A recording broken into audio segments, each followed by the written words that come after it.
আসসালামু আলাইকুম ওয়া রাহমাতুল্লাহ। প্রিয় বন্ধুরা, আজকে আমার কাছে একটি জিনিস খুব খারাপ লাগলো, তাই আপনাদের কাছে শেয়ার করলাম। গতকালকে 2টা পোস্ট করেছি। সে পোস্টে বলেছি যে বাংলাদেশের মানুষের মন এত ভালো, এত উদার, আপনার রক্ত লাগবে এই কথা শোনার সাথে সাথে লক্ষ লক্ষ মানুষ সেখানে গিয়ে হাজির হয়েছে।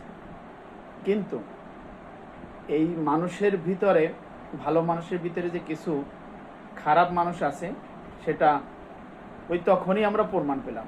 কিভাবে? দেখেন, ওখানে কিন্তু দূর দূরান্ত থেকে মানুষ এই ছাত্রদের দুঃখ দুর্দশা দেখে সেখানে তাদের পাশে দাঁড়ানোর জন্য গেছে। যারা গেছে, 1 বোতল পানি কিনতে হয়েছে 600 টাকায়।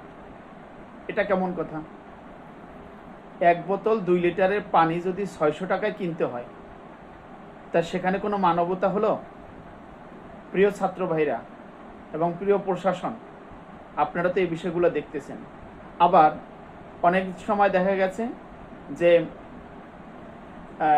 স্কুল থেকে বাংলাদেশ মেডিকেলের সর্বোচ্চ 50 টাকা ভাড়া হতে পারে, সেখানে 300-400 টাকা রিক্সায় ভাড়া নিয়েছে। এটা কি কোনো মানবতা হতে পারে? এই কিছু খারাপ মানুষের কারণে আমাদের যত বদনাম হয়। তাই আমি বলবো, প্রশাসনের প্রতি তারা আপনারা একটু এদিকে দৃষ্টি দিবেন। যারা এইভাবে অন্যায় কিভাবে করে, এই অন্যায়গুলো কেন করলো, এটা কখনোই মানা যায় না। কারণ মানুষগুলো গেছে ওখানে বিপদে পাশে দাঁড়ানোর জন্য।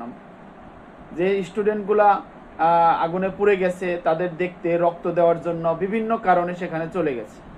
আর তাদের কাছে সুযোগ পেয়েই এইভাবে এত বড় জুলুম করলো, এটা কোনোভাবেই মেনে নেওয়া যায় না। তাই প্রশাসন একটু খেয়াল করবেন, ছাত্র ভাইরা যারা আছেন তারা আপনারাও খেয়াল করবেন। ধন্যবাদ আপনাদেরকে। আসসালামু আলাইকুম রহমতুল্লাহ।